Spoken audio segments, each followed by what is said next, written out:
आदाब नमस्कार, मैं शाहिद उमैर। स्वागत है आप सभी का सियासत टीवी के साउथ इंडिया एक्सप्रेस में। आइए देखते हैं मुख्य समाचार। तेलंगाना के मुख्यमंत्री ए रेवंत रेड्डी ने राज्य में भारी बारिश से निपटने के लिए कमांड कंट्रोल सेंटर में एक इमरजेंसी बैठक बुलाई। राज्य में पिछले 2 दिनों से लगातार भारी बारिश हो रही है, जिससे बाढ़ की स्थिति पैदा हो गई है। इसके जवाब में अधिकारी अतिरिक्त पानी को नियंत्रित करने और उससे नीचे की ओर छोड़ने के लिए विभिन्न परियोजनाओं के द्वार खोल रहे हैं। नाले और नदियां उफान पर हैं, जिससे संभावित नुकसान को कम करने और सार्वजनिक सुरक्षा सुनिश्चित करने के लिए तत्काल उपाय किए जा रहे हैं। बाढ़ राहत प्रयासों की विस्तृत समीक्षा की गई। खम्मम जिले में सबसे अधिक बारिश हुई है, जिससे नदियां, नाले और तालाब उफान पर हैं। दुखद बात यह है कि बारिश ने अब तक 10 लोगों की जान ले ली है। मुख्यमंत्री ने केंद्र सरकार से राज्य में हाल ही में हुई भारी बारिश और बाढ़ में हुए नुकसान और राष्ट्रीय आपदा घोषित करने का आग्रह किया है। बैठक के दौरान सीएम रेवंत रेड्डी ने बाढ़ के गंभीर प्रभाव पर जोर दिया और केंद्र सरकार से तत्काल सहायता का आह्वान किया। एमआईएम प्रमुख असदुद्दीन ओवैसी ने वक्फ संशोधन विधेयक 2024 की आलोचना की और आज तेलंगाना में एक विरोध सभा में देशव्यापी विरोध का आह्वान किया। बिल के खिलाफ बोलते हुए ओवैसी ने कहा कि all India Muslim personal law board ने देशव्यापी विरोध शुरू करने का फैसला किया है। उन्होंने कहा, हम यहाँ इकट्ठा हुए हैं आज all India Muslim personal law board की ओर से वक्फ संशोधन के कारण जो बिल 2024 में मोदी सरकार द्वारा लाया गया है। All India Muslim personal law board देशव्यापी विरोध शुरू करने और लोगों को जागरूक करने का फैसला किया है। अज़ीज़ान मिल्लत, ये जलसा इसलिए मुनक़्क़द किया गया है all India Muslim personal law board की तरफ से कि पूरे मुल्क में जो नरेंद्र मोदी की हुकूमत ने वक्फ के ताल्लुक से जो बिल पार्लियामेंट में पेश किया, उसकी हम तमाम को मुखालिफत के लिए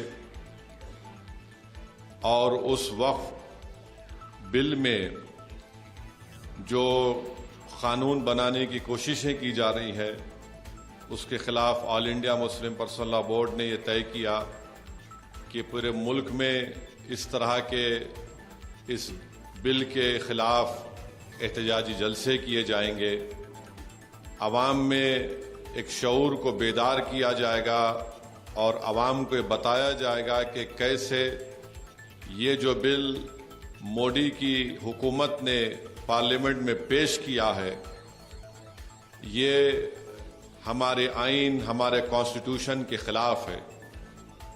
ये भारत की आइन संविधान की दफ़ा 14 के खिलाफ है, दफ़ा 25 और 26 के खिलाफ है और ये भारत की आइन में जो हमको मजहबी आज़ादी दी गई है।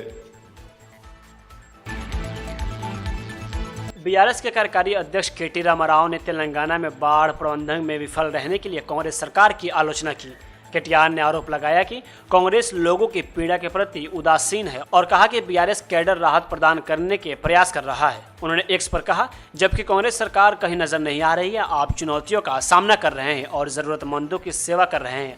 आपके अथक प्रयास हमारी पार्टी की रीढ़ है, जो एक बार फिर साबित करते हैं कि हम ही वो ताकत हैं जो तेलंगाना को मजबूत कर बनाएंगे। उन्होंने डेंगू के बढ़ते मामलों को लेकर सरकार पर निशाना साधा। जनवरी से अब तक डेंगू के 6000 से अधिक मामले सामने आए हैं, जिनमें केवल 5 दिनों में 800 से अधिक नए मामले शामिल हैं। उन्होंने कहा कि डेंगू को रोकने में उनकी विफलता के कारण लोगों की जान जा रही है, लेकिन जिम्मेदारी लेने के बजाय कांग्रेस सरकार इस संकट से होने वाली मौतों को नजरअंदाज करना पसंद करती है। तेलंगाना के लोग जवाबदेही के हकदार हैं, उदासीनता के नहीं। टॉलीवुड हस्तियों ने तेलंगाना के मुख्यमंत्री ए रेवंत रेड्डी और हैदराबाद आपदा प्रतिक्रिया एवं संपत्ति निगरानी संरक्षण यानी हाइड्रा एजेंसी के प्रति समर्थन व्यक्त किया है। यह फिल्म उद्योग की कथित चुप्पी के बाद आया है, खासकर इन कन्वेंशन सेंटर के विध्वस्त के बाद, जो अभिनेता नागार्जुन के स्वामित्व में था और कथित तौर पर एक झील के किनारे बनाया गया था। चुप्पी तोड़ते हुए टॉलीवुड की कई हस्तियों ने सीएम के पर्यावरण संबंधित कार्य के लिए अपना समर्थन व्यक्त किया है। अभिनेता नागबाबू, जो पवन कल्याण के भाई भी हैं, उन्होंने अवैध रूप से कब्जा किए गए जल निकायों को पुनः प्राप्त करने के सरकार के प्रयासों की खुलकर प्रशंसा की। नागबाबू ने कहा, इसका मुख्य कारण झीलों पर अवैध कब्जा और नहरों का निर्माण है। हरियाणा के चरखी दादरी में बीफ खाने के शक में एक प्रवासी मजदूर की पीट कर हत्या कर दी गई।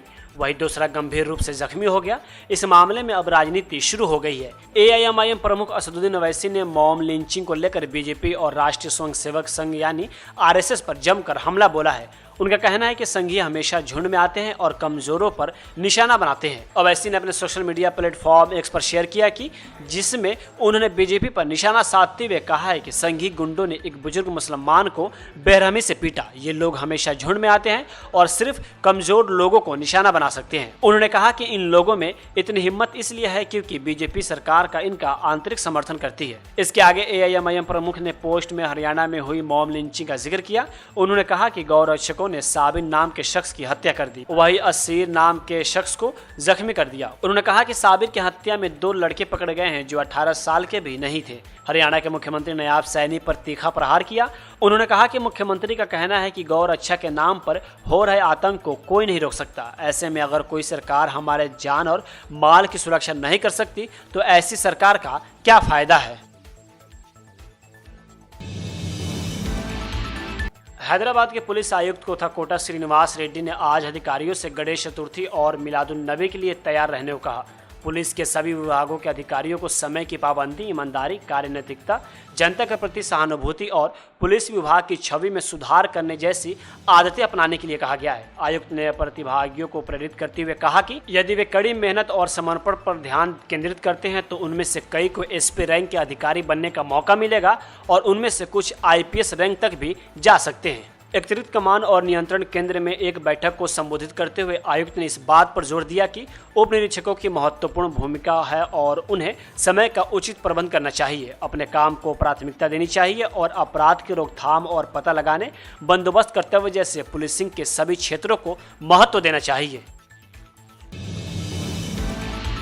AIMIM सांसद असदुद्दीन ओवैसी के वक्फ संशोधन विधेयक 2024 पर दिए गए बयान पर दिल्ली राज्य हज समिति के अध्यक्ष और भाजपा नेता कौसर जहां ने कहा कि ओवैसी साहब JPC के सदस्य हैं और वह केवल इस तरह के बयान दे रहे हैं। क्या उन्हें संविधान पर भरोसा नहीं है?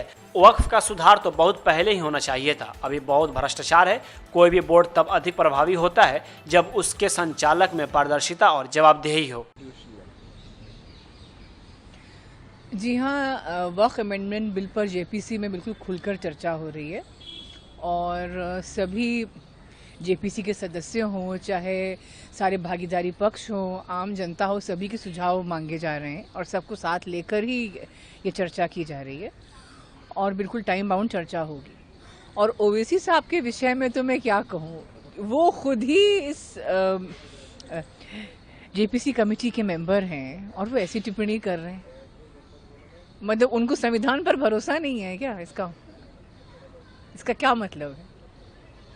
और दूसरी बात ये कि जो विपक्षी दल हैं उनसे मैं यही कहना चाहूँगी कि प्लीज़ केवल विरोध के लिए और विरोध की राजनीति के लिए इसका विरोध मत करिए। माननीय प्रधानमंत्री मोदी जी के नेतृत्व में बड़े बड़े फैसले लिए गए हैं और इंशाल्लाह वक्त का भी सुधार किया जाएगा। देखिए, ऐसा ना हो ना कि जब इतिहास लिखा जाए तो इतिहास में ये बात ना आए कि ओवैसी साहब की पार्टी, तृणमूल कांग्रेस, समाजवादी पार्टी और बाकी दल जो हैं, विपक्षी दल जो हैं, इन सब ने मुसलमानों की बेहतरी के लिए जो कदम उठाया जा रहा था उसका विरोध किया। प्रधानमंत्री नरेंद्र मोदी ने आंध्र प्रदेश के मुख्यमंत्री A. चंद्रबाबू नायडू को राज्य में भारी बारिश के बाद उत्पन्न संकट से निपटने के लिए केंद्र की ओर से हर संभव मदद का आश्वासन दिया।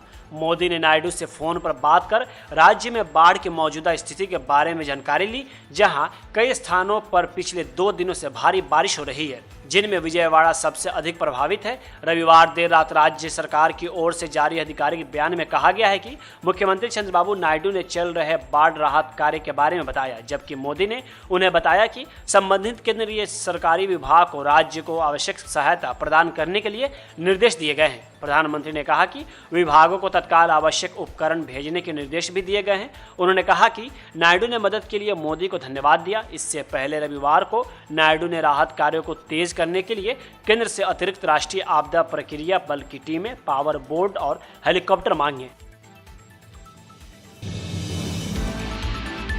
साउथ इंडिया एक्सप्रेस यहीं होता है समाप्त। मुझे दी इजाज़त। बाकी खबरों के लिए बने रहें सियासत टीवी के साथ।